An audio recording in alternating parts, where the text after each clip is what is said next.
All right, everybody, today it's the joy of calendars and scheduling for this particular CRM tutorial. So if your calendar's already in there, check back with us in a little bit. If you don't have a calendar yet, head to integrations. Once you're in integrations, you can see there's already some connected for us, but not me. So I'm going to hit sign in with Google. Once you do this, it's going to bring up a list of your Google accounts. I want my acres of timber. I selected it. I hit allow. Next up, it's going to take us back here and I'm connected. Excellent. So now that means I can select my calendar. So we're going to hit go back and we're going to go to calendars. Then up at the top here, you see calendar settings with this little wheel. We're going to click that and new calendar. So this is where you set it up. I'm going to name this one Brittany's calendar. Gonna super speed through this. Oh my goodness, what a fast typer, so quick. Anyways, then I'm gonna hit Google and I'm gonna select my calendar, the one that I just attached. If you did not link your account, it won't show up. I'm gonna make it two-way, so that means whenever I update on my Google calendars, it's gonna update here. Whenever I update here, it's gonna update on my Google calendar. You can make it one way if you want. I suggest two. So here's where you're going to set up your availability. So for example, you can have it 5 days a week. You can set different times, different days. For me, I like to take meetings between 1 and 5 p.m. And I'm just going to apply that to all. And then that'll change all of them. And I don't like to take meetings on Wednesdays because we've got the group mentorship stuff and a lot of other stuff. So I leave those for kind of up to my discretion meetings. So I'm going to take Wednesday off the docket. Everything else looks good to me. So, oh, right. Actually, I like to have earlier hours on Friday, just in case there's anybody who can't make the later times. Up above, you'll see the duration and the intervals. You can also put a max on how many appointments you have per day. And I think keeping one appointment per slot's usually good unless you're doing a group coaching sort of thing. So save and continue. Next up, it has this beautiful page, which you can do a custom contact form. I'll show you the default one. It captures all the information I really think you need, but if you want to do a custom form, let me know and I can show you that. And then for here, a new appointment alert emails. I like to get an alert as soon as somebody books an appointment directly to my email, just so I know, if it's not going to work, if there's a conflict, I can follow up right away. And I also want Google Calendar to sync up, so I'm going to click that and say send things. You can customize the thank you message. I like to take out this please call our office because I really love texts and emails, so I'll take that out for me.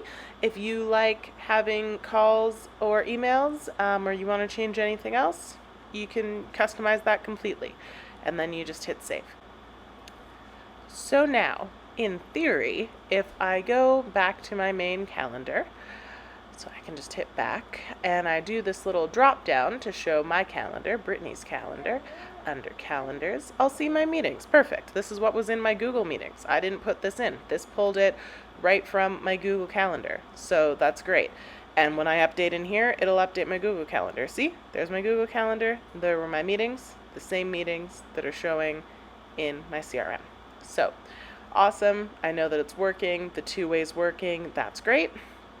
And so next up, what I'm going to do is I'm going to go up here. This is how you can book an appointment through the CRM if you want to, and then it will show up. If you've got it two-way, it'll show up on your Google Calendar, or if you put something on your Google Calendar, it'll automatically show up here. This is the link you will save and show people to book. So this is my calendar link. I'm going to copy that, and then I would put that in my email signature, for example. And so I'm going to book an appointment with myself. I'm going to book in for myself tomorrow at 2 p.m.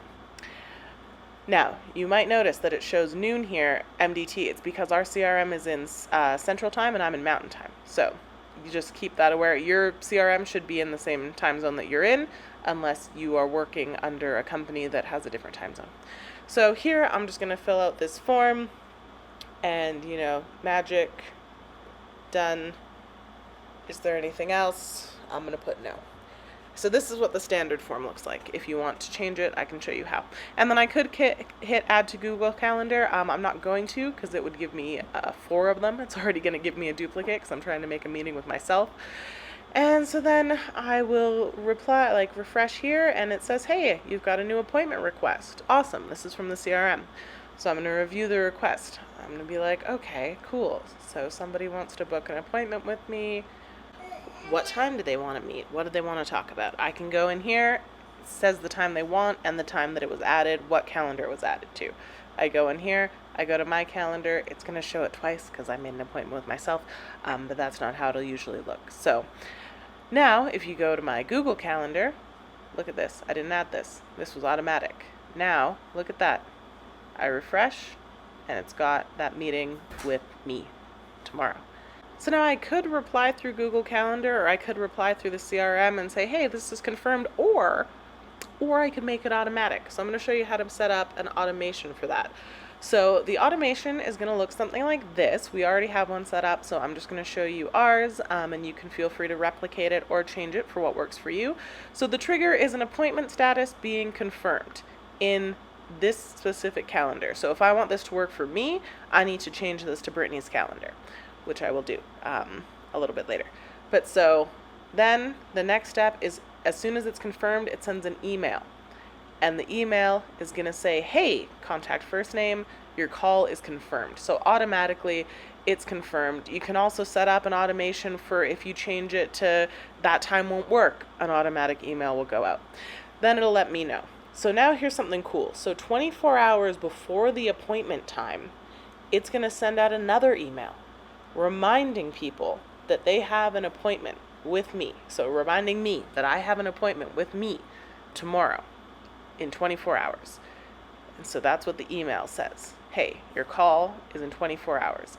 And then 7 hours before the meeting, it'll send another email, and then an hour before, and it'll send another email.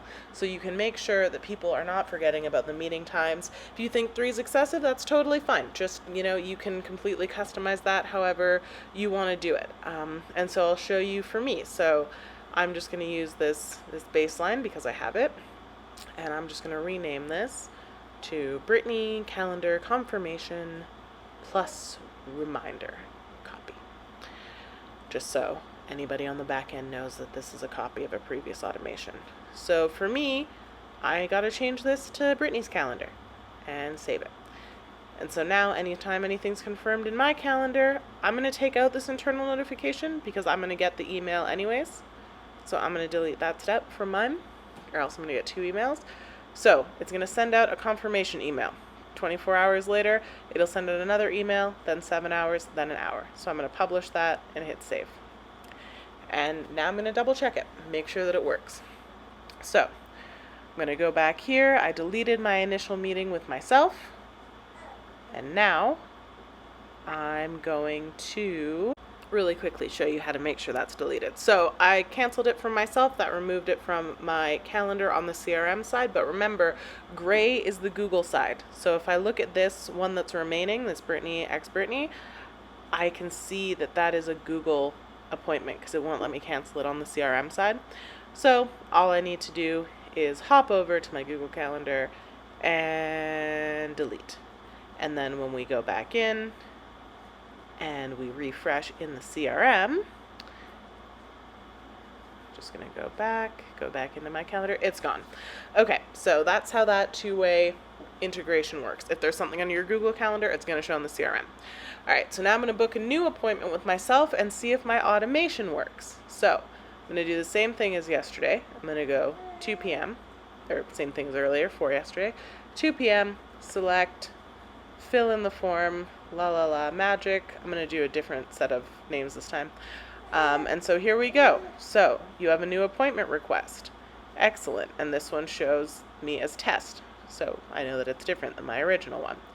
So I'm going to take a look in here. All right, there's me, test, confirmed. So since it's a confirmed appointment, I should get an automation. And so in fact, look at that.